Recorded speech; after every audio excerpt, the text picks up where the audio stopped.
Russia supposedly bringing back its giant MD-160 Lun-Class Ekranoplans. The Soviet era's enigmatic wing in ground effect, WIG, MD-160 Lun-Class Ekranoplan are set to make a comeback according to various Russian media reports. In particular, a massive 600-ton design that is intended to carry out resupply and search and rescue missions in the Arctic is said to be in development, with flight testing planned for sometime in 2022 or 2023.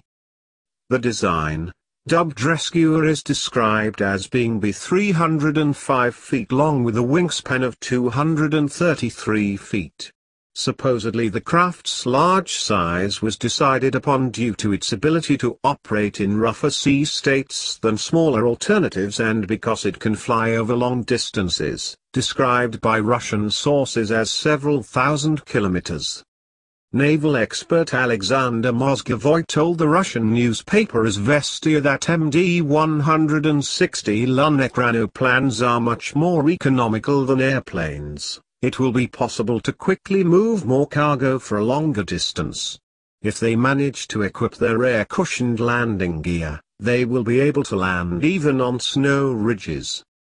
According to these claimed metrics, we are talking about a remake of the largest ekranoplan ever created, known commonly as the Caspian Sea Monster. That craft got its name from startled CIA image intelligence analysts who spotted the huge and mysterious craft in satellite imagery during the depth of the Cold War. Due to its strange configuration and the KM painted on its wings, it was first dubbed the Caspian Monster. This later morphed into Caspian Sea Monster, a reference to the mythical Loch Ness Monster. In reality, the KM stood for prototype ship in Russia. The Caspian Sea Monster flew in testing for 15 years, starting in 1965 until it crashed in 1980. Fast forward to today, and the once shadowy Soviet-era program has captured the imagination of the public, with the charismatic Ekranoplans being fairly popular topics seen in everything from documentaries to technology blogs. But even with all the hype, the fact is that large wing in ground effect, WIG, aircraft never caught on, albeit much smaller models have been produced for certain applications.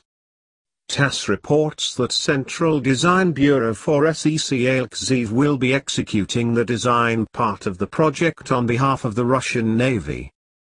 The image of a rescuer model, top of post, shown to Russian officials and industry personnel at an arms expo looks more like the smaller but similar Lun-Class Ekranoplan than the Caspian Sea Monster.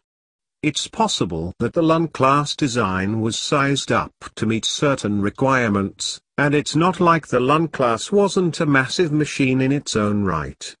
Unlike its larger progenitor, the more modern Lun-Class actually saw limited served in the active fleet during the late 1980s and 1990s. The Lun-Class has the anti-ship missile tubes along its spine. Russia is said to also be actively developing a medium-sized ekranoplan for use in the Caspian and Baltic Seas. Dubbed the A050 Seagull, this WIG flying boat will have a displacement of approximately 1/10 of the Rescuer design, or around 54 tons, and is slated to can carry 100 passengers. The roughly 737-sized Seagull is in development now according to the Russian government, with a flight test scheduled for 2022. The Seagull is one thing, but many readers will have their doubts about Russia anteing up for a massive ekranoplan and the costs that go along with developing it. A high degree of skepticism is understandable, especially since Moscow is having trouble paying for updates on some of its existing ships and in funding other high-profile defense programs. Whatever the case, it seems as if the Ekranoplan is about to experience some sort of a renaissance in Russia in the coming years, even if ends up being of a smaller scale than that of the historic Caspian Sea Monster. It will be interesting to see if the concept finally pays off, or if this revival of sorts ends up being short-lived. One thing that we do know for sure is that the world would be a more exciting place with Ekranoplans skimming the seas. Thank you for watching. Please like, share, comment, and subscribe.